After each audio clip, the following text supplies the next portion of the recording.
Apolline Matin. Allô Marie.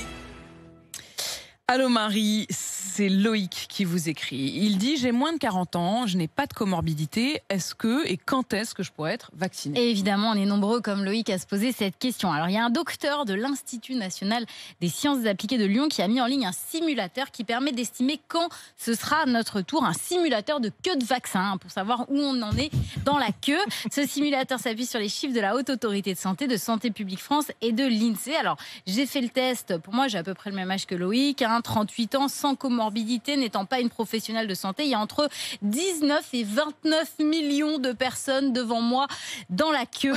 Je devrais donc Ça fait une file d'attente assez long quand même. Il va falloir que je sois patiente. Je devrais donc recevoir ma première dose entre le 3 mai et le 18 décembre 2022. Voilà, donc ça fait dans un mois. J'ai fait le même test pour vous, Nicolas. Vous n'avez plus que 598 000 personnes devant vous et donc vous pourrez être vacciné dès le 8 Non, mais il y a des avantages à l'expérience. 2021. Donc Il y a des Nicolas, avantages à l'expérience. Nicolas, c'est bon, j'ai le privilège de l'âge. Il y est presque.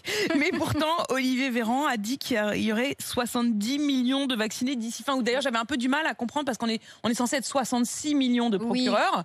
Et il y avait 70 millions. Il y a beaucoup de naissances. Surtout qu'on n'est pas censé vacciner les enfants. J'avais du mal à voir comment on arrivait à ce En tout cas, il s'est un petit peu avancé, Olivier Véran, puisqu'il a bien précisé que l'objectif serait atteint si la totalité des vaccins commandés était validée par les autorités sanitaires. On sait déjà que ce ne sera pas le cas avec l'abandon de Pasteur. Voilà, exactement. Avec une petite ligne en dessous. L'abandon de Pasteur et le retard de Sanofi, le président du conseil scientifique, Jean-François Delfrécy, estime qu'on sera plutôt autour de 40% d'ici la fin de l'été.